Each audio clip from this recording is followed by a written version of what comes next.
dal leen ak jàmm suñu mbokk internet yi comme niñ koy faralee di def ay bés bu ne tey taxaw seetlu bi dañuy waxtaanee poñ yi nga xamante ni moo gënoon a am solo ci semaine bii ñu génn. vendredi bii passé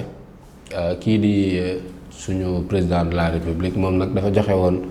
ab interview ci ay médias français loolu nag dinañ ci ñëwaat dinañ ci gën a xuus beneen affaire bi ñuy waxtaane nag moom mooy actualité nationale. réeréwu leen mbir ni kii nga xamante ni moo fi nekkoon président groupe parlementaire Benno Bokk Yaakaar moom nag jamono ji mi ngi prison ndax dañ koy topp ci ay affaires yu mu waxoon fële ci benn émission télé. naka noonu Cheikh Thiam moom it mi ngi ci lien de la détention ak kii nga xamante ni nii moom mooy Samuel Sarr ñoom ñëpp dañ leen tëj loolu lañ leen fas yéene jukkil tey ci seen émission taxaw seetlu. dëkk yu mel ni France États-Unis ñoom seeni militaire ñi ngi fii Sénégal lu ko undu nag ay xaatim ñu amoon suñu diggante nag ñoom ba léegi wax dëgg yàlla xaatim yaa ngi continuer di des waaye président Diomaye Faye nag dafa génn am kàddu gu mu yëkkati ndegam ba fi ñuy wax ak yéen dara décidé guñu ko waaye junj doy na borom xel moom nag dafa ne daal moom ba ko journaliste bi laajee ndax est-ce que da ngaa pare pour génnee fi ñii mooy soldats français yi nga xamante ni nii matuñu 400 ñi ngi toll 350 quelque chose comme ça daf ko ne est-ce que yow di nga bëgg fële ca France ba ngeen nekk ngeen jékki-jékki di fa gis soldats sénégalais yi solu ay tenues sénégalaises di dox foofu ak seeni char ak seeni militaire yu ni mel ba mu ko waxee nag am na lu mu ci toftal laaji waajaat na ko ndax am pare nga pour génnee leen mu ne ko en tout cas amul délai de vigueur maanaam tënkaguñu dara mais lu ñu mënti tënk rek dinañ ko wax ñii nga xam ne ñooy autorité française yi mais loolu noonu dafa am beneen affaire beneen question bu muy laaj ndegam loolu mooy li nga xamante ni lii la ñëpp bëgg ndax ku sañoon da ngay moom sa bopp ci fànn bu nekk sur le plan économique sécuritaire militaire ci yàllum lu nekk daal alimentaire ak lépp ku sañoon da ngay moom sa bopp waaye suñu réew yi dafa am lu ñu bindoo suñu loxo jotul suñu ginnaaw ndegam geste boobu lu ñu mën a rafetlu la waaye est-ce que fi mu toll nii ak fi àdduna bi toll nii est-ce que loolu luy yoon la est-ce que c'est une décision opportune est-ce que war nañ ko jël fi mu toll nii ak li nga xamante ne nii moo xew ci àdduna bi ndax bu leen fàttali nii fële ñu tuddee Moyen-Orient fi mu toll nii ma ngay jaxasoo waaw am na jaxasoo bu metti ñenn ñi ànd ak nañ Israël muy États-Unis France ak yeneen di dëkk yi ñeneen ñi ña nga ànd ak kële ne la di Palestine mais loolu sax du problème beneen problème bi gën a rëy mooy bloc occidental bi nga xamante ne nii OTAN moo nekk seen ginnaaw ak ñi nga xamante ne nii ñooy waaw lu ñu wax sax leen non aligné mais mooy ñi nga xam ne ay Russie ak yàlla yooyu ñoo xam ne BRICS yi une partie des BRICS ñu ngi noonu léegi dafa am benn affaire bu ñu noté muy benn course folle à l'armement fi mu ne nii ku nekk yaa ngi taxaw di jël sa ngànnaay di ut di taxaw daal di préparer wu boo xoolee dëkk yu mel ni Sénégal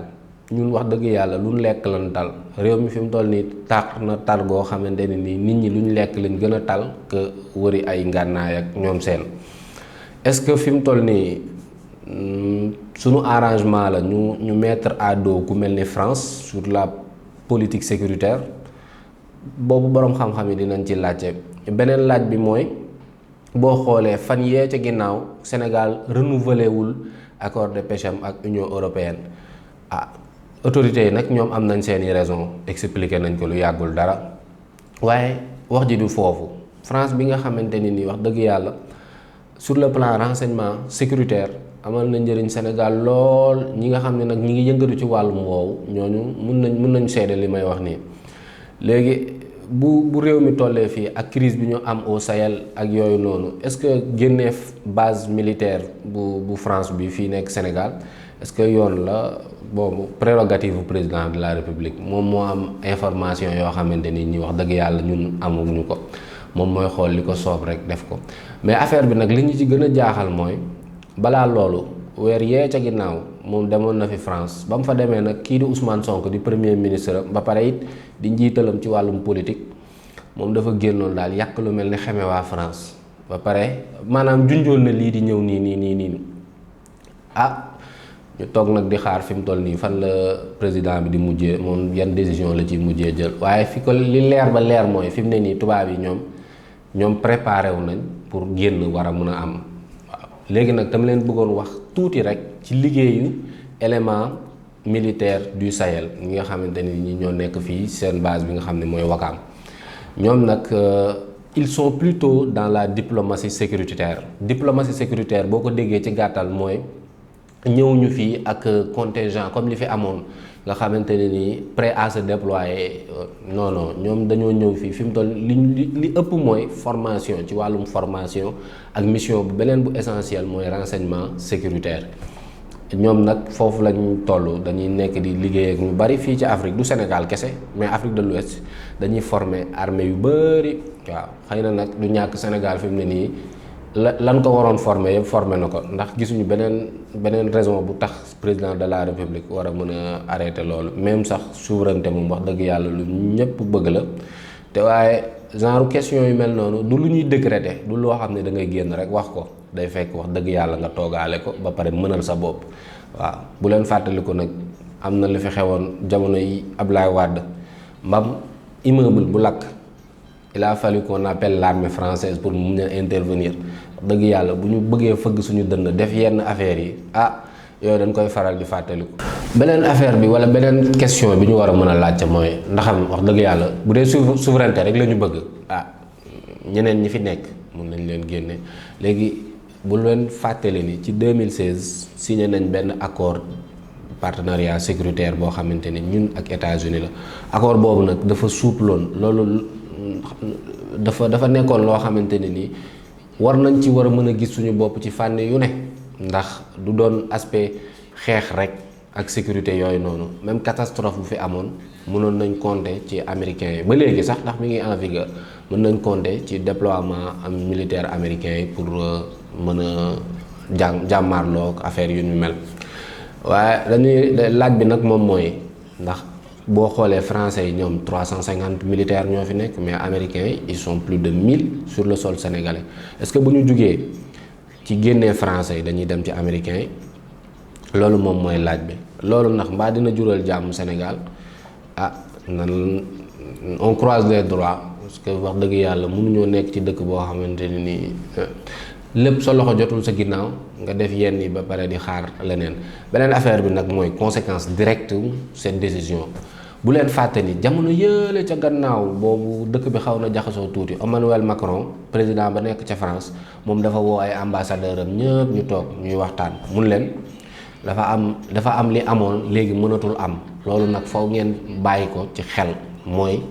Afrique léegi nekkatul suñu précaré maanaam du seeni moomeel jamono ji faw ñu compétitif faw ñu bëgg def li askanu Afrique bëgg waaw boo gisee nag décision Diomaye bi dafa mel ni day rejoindre loolu noonu Emmanuel Macron waxoon kon ñu njortu ni ba léegi réeroo amul waxtaan mën na gën a am et que mën nañ jeter les bases d'une nouvelle coopération boo xamante ne nii ce sera beaucoup plus à l'avantage dina gën a nekk ci avantage du Sénégal que beneen affaire léegi bu leen fàtte ni tamit suñuy étudiants da ngi ñeen formé ca France ak yeneen ak yeneen ak yeneen c'est-à-dire tubaab yi am nañ tamit loo xamante ni wax dëgg yàlla bu ñu ko yëngalee du baax ci ñun ñu ñaan rek bañ a yegg foofu noonu bu ñu jugee ci ponc boobu nag dañuy dugg ci politique intérieure réew mi kii di Moustapha Diakhaté moom yoon daan na ko tëdd 2 weeru kaso loolu nag wax dëgg yàlla bokkal ak la procureur bi bëggoon ndax moom at la doon laajte ak 300 000 francs amende dañ ko reconnaître coupable ci diffusion ci ñaanam di ñaanal nit di saaga nit ci xarale yu bees yi ak yu ni mel ak trouble politique grave waaye loolu dafa am beneen laaj bu muy laaj ndax am Sénégal ba léegi république la ndax ñun mënunoo comprendre ak li fi xew entre mars 2021 ba février 2024 kàddu gu ñaaw gu ne dégg nañ ko ci Sénégal mais taxul nit ñi dañu jàpp ni politique la rek langue politique la lu nekk la ñuy wax mais dañoo seetlu daal fan yi bu opposition bi génnee bëgg a jël même position bi ñi nga xam ne ñoo nekk au pouvoir jëloon ba ñuy nekk ci opposition bi ñu gis ni yoon day jug def liggéeyam ñuy laajte rek ndaxam li doon démb dafa wommi wala dafa am ñu nekk ay sénégalais plus ak ñoo xam ne ay sénégalais moyen lañ doon ndax loolu moom mooy laaj bi gis nañ fi sax koo xamante ne nii ci Pastef la bokk waaw ci début bi génn def saaga di tudd ay kàddu yu ñaaw dendale ko ak président de la république waaye dañ ñoo mujjee génnal ay kayitab dof ne ñu xel mi neexul fa la ñu yem mais ñeneen ñi nga xam ne seen xel neex na nag ñoom na ngay tëdd prison fi mu toll nii loolu moom est-ce que dina jural jàmm askan bi est-ce que bu ñu continuer ci situation bu mel nii le vivre ensemble sénégalais bi nga xamante ni nii wax dëgg yàlla képp kuy sénégalais da nga koy bàkkoo est-ce que loolu c'est pas encore menacé waaw loolu nag moom mooy laaj bi. looloo fi gënoon fës ci seen taxaw seetlu bi ñu leen di defal ay bés yu nekk ñu joxante dig daje beneen i bés ci yeneen i actualité waaw fii ci seen chaîne Le Quotidien TV.